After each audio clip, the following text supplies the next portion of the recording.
Segundo informação do jornal O Estado de São Paulo, Lula estaria decidido a indicar Cristiano Zanin para o cargo de ministro do Supremo Tribunal Federal. Recentemente, o petista teria expressado esse desejo durante conversas com aliados.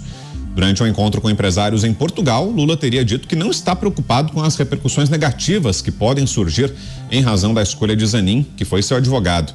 O presidente também pretende ter uma conversa sobre o assunto com Ricardo Lewandowski e com outros ministros da corte. Mas com você, Thiago Pavinato, você que está acompanhando de perto essa questão, tem falado bastante sobre a importância, dessa indicação à Suprema Corte. O que acha, Pavi, dessa possibilidade da ida do advogado de Lula, Cristiano Zanin, ao STF? Boa noite, Pavi. Bom, boa noite. Brown, Mota, Trindade, Dantas, nossa audiência. A gente tem que olhar isso no contexto. Qual é o contexto do Brasil? Nós temos uma decisão do Supremo desta semana que retirou do presidente Jair Bolsonaro o direito que ele tinha de conceder a graça. Nós falamos disso ontem aqui. A graça ao Daniel Silveira. O que é a graça? Uma pessoa condenada e presa pede a graça ao presidente, ele decide se concede ou não. E ele concede para quem ele quiser. O Bolsonaro fez isso. Concedeu a graça ao Daniel Silveira. Aí o STF vai lá e derruba esta graça. Nós tínhamos um agraciado e agora nós temos um Daniel Silveira literalmente desgraçado. Mas a jurisprudência da corte, antigamente, ela dizia o seguinte: quando Lula deu a graça ao Cesare Battisti, um terrorista que matou muita gente, o Supremo disse, bom, é uma norma penal não tem interpretação extensiva, o presidente pode fazer o que ele quiser. Aí agora veio a Rosa Weber e falou, de pessoalidade, de desvio de finalidade, porque era uma pessoa do mesmo partido, tinha uma ligação ideológica, correligionário, etc. e tal. Por que eu usei esse caso?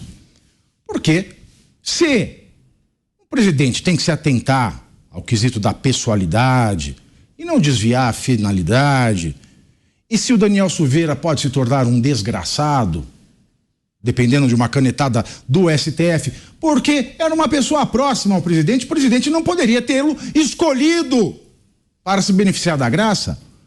Por que é que o presidente Lula pode escolher, por mais habilidoso, talentoso e ótimo advogado que seja, por que é que o presidente Lula, dentro dos mesmos parâmetros, vai poder escolher o seu advogado pessoal e da sua família toda?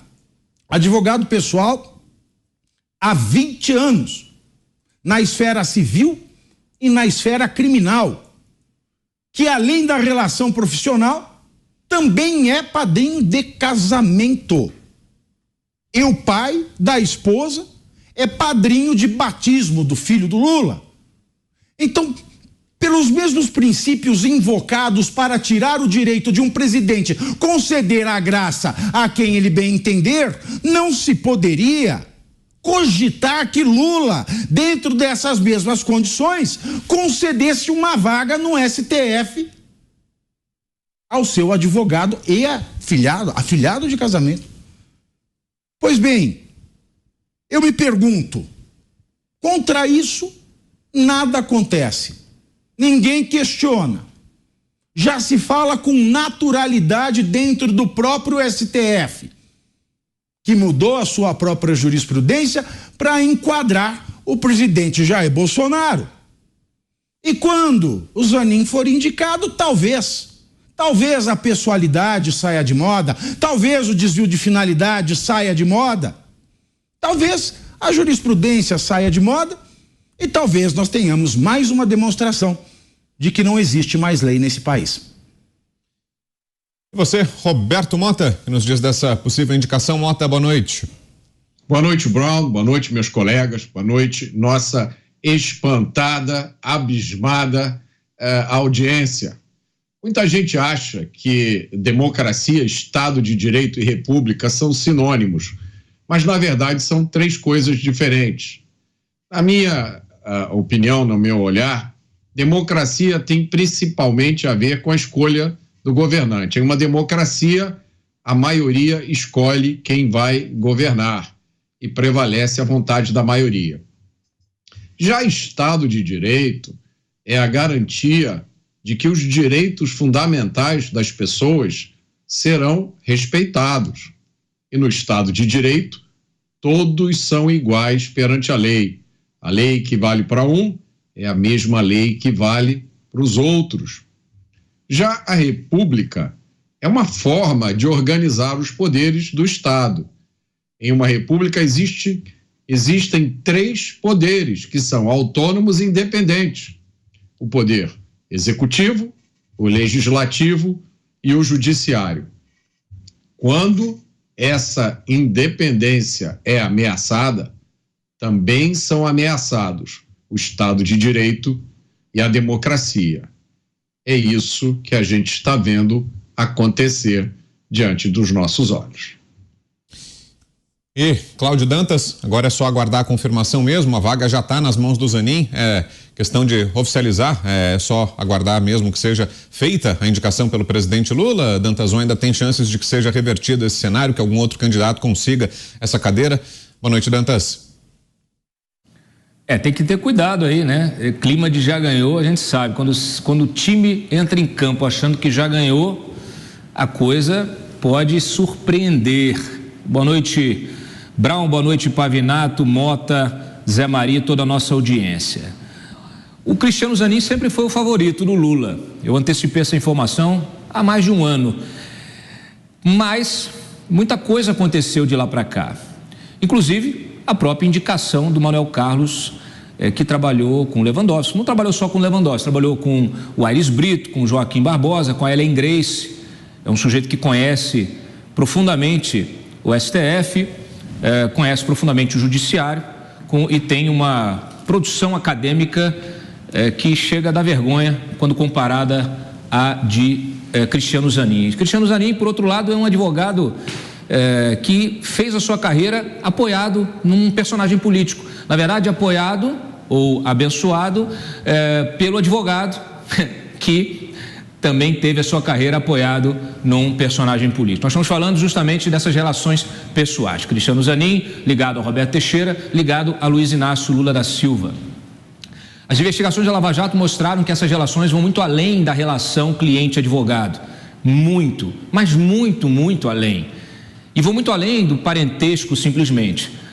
Muitas atividades negociais, muitos negócios, empresas, relações políticas, negócios com políticas, política e negócios foram feitas em dobradinha ou nesse triunvirato. O Cristiano Zanin sabe muito, muito. Ele sabe coisas que a gente nem imagina da relação com Lula. E aí eu me pergunto, a indicação é gosto pessoal ou é um cala-boca? Será que o Lula tem medo daquilo que o Zanin possa dizer publicamente? Por quê? Porque o Zanin já se mostrou imprevisível. Ele parece que agora, depois de tantos anos e tal, vivendo, sendo parceiro, sócio do sogro, brigou com o sogro, abriu a sociedade, está cobrando aluguel do sogro e está todo mundo ali da relação pessoal espantado. Virou, o nível baixou muito, isso virou um barraco. A indicação para o Supremo virou casos de família. Tem que ir para aqueles programas lá da tarde. Olha, é muito complicado tudo o que está acontecendo, tá? Porque a gente precisa realmente se questionar. O Senado, os senadores precisam se questionar. Não se trata de uma relação simplesmente, eu estou indicando aqui um advogado pessoal, então isso pode comprometer a independência. Não.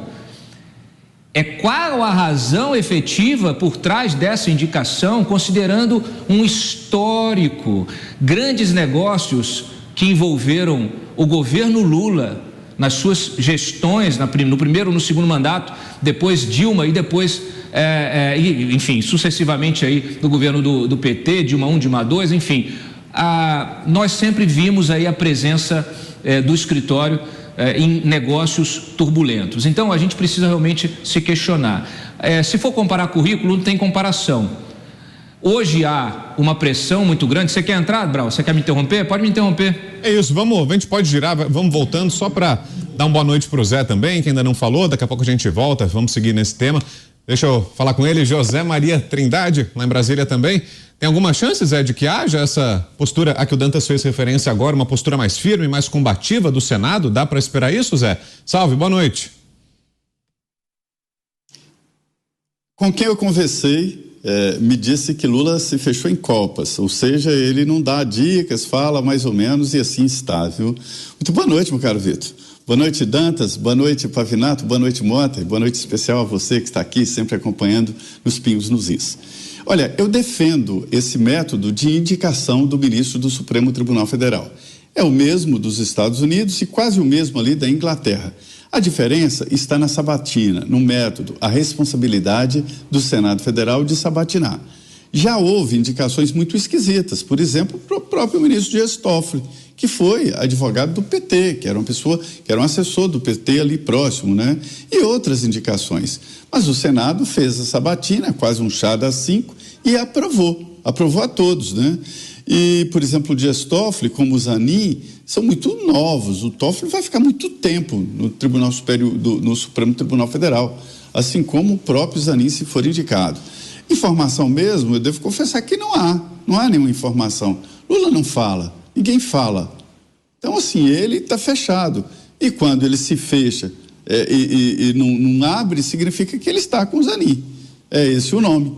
E aí ele vai indicar e o Senado é que ganha a responsabilidade de fazer a sabatina e de aprovar ou não aprovar.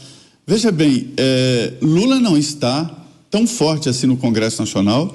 Nós estamos diante de uma crise política muito forte exatamente por conta disso, para impor alguém desta forma, o advogado dele. Zanin conta com apoio de alguns políticos e ele está trabalhando por isso.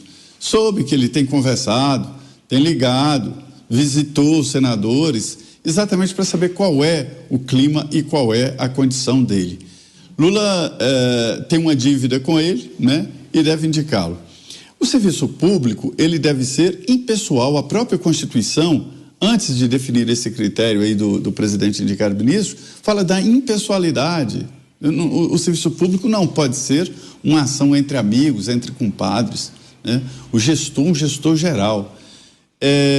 O ministro do Supremo, se fosse indicado por juízes ou por grupos, tipo esta lista tríplice da Procuradoria-Geral da República, formaria uma política corporativista muito mais forte e muito mais danosa do que a indicação do presidente. Eu acho que a indicação do presidente, mas olha, atenção, o Senado faz a sabatina e vota em votação secreta. Sessão aberta e votação secreta. Agora, Pavinato, volta e meia surgem aí no debate público, em veículos de imprensa, elogios à atuação do Zanin como advogado, Sim. que ele teria feito um bom trabalho na defesa do Lula na Operação Lava Jato. Você concorda com isso ou acha que talvez ele tenha sido beneficiado pelo momento político ou não foi parte fundamental da vitória que teve o presidente Lula, o trabalho do Zanin, o responsável, para ver? Não, o Cristiano ele faz um trabalho excepcional. Criminal nunca foi a área dele, ele se aventurou e se saiu muito bem. Quem o conhece sabe que ele é uma pessoa profundamente envolvida com a advocacia e não só nos trabalhos, mas os trabalhos dele com os outros clientes são sempre excepcionais. Mas isso não credencia alguém para ser ministro do STF. Para ser ministro do STF é necessário de notável saber jurídico. E como é que se mede notável saber jurídico? Infelizmente, a gente tem um grau de subjetividade muito grande. Apesar de ser um excelente advogado, aliás, excepcional, falo porque o conheço, falo porque conheço seus clientes, falo porque conheço o impacto que ele tem em diversas decisões judiciais nos mais variados casos. Mas quando eu falo em notável saber jurídico, eu tenho que levar em consideração não a contribuição que um advogado dá ao seu cliente, mas a contribuição que um operador do direito dá à ciência do direito. Quais são suas teses acadêmicas? Quais são suas publicações de relevância? Qual é o seu plano acadêmico? O que ele pensa sobre o Estado democrático de direito? Como é que ele desenvolve? Como é que ele ensina? Como é que ele pode contribuir? E tudo isso a gente mede com títulos acadêmicos. E tudo isso a gente mede com publicações de relevância. E tudo isso a gente mede com livros publicados, com a forma pela qual ele se comunica sobre os temas nos quais ele está envolvido, de forma a esclarecer a população. E esse notável saber jurídico, a própria palavra diz, é tautológico, é notável. Notável. Não pode ser notável só para o presidente. Tem que ser notável para o país. E infelizmente, são raras as oportunidades em que nós vimos, nos últimos 20 anos, da indicação de alguém que tenha esta notabilidade. Você quer completar, Dantas? Quero sim, porque eu estava falando dos casos em que o Zanin trabalhou, casos turbulentos, como, por exemplo, a recuperação judicial da Varig, a falência da Transbrasil, o acordo de leniência da JF, além de outros menores. Isso importa, porque vários desses casos, eles envolveram a atuação política do presidente Lula. Então, assim, nós temos que nos debruçar, os senadores, na verdade, precisam se debruçar, a imprensa também, naturalmente, em função do seu papel fiscalizador. Todos nós precisamos nos debruçar sobre esses currículos.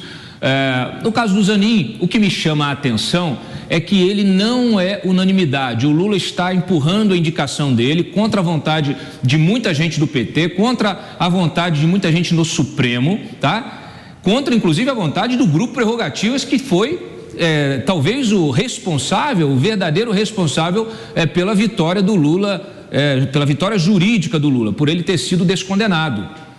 E o Grupo Prerrogativas é contra a indicação do Zanin. Ele defende o Manuel Carlos, que é a indicação lá do Lewandowski. Então, a coisa está um pouquinho mais delicada, mais sensível do que parece. O Lula, se ele realmente reiterar essa indicação, ele corre um severo risco de ter essa indicação negada pelo Senado. Aliás, é bom lembrar, senhores, o presidente da República indica o nome.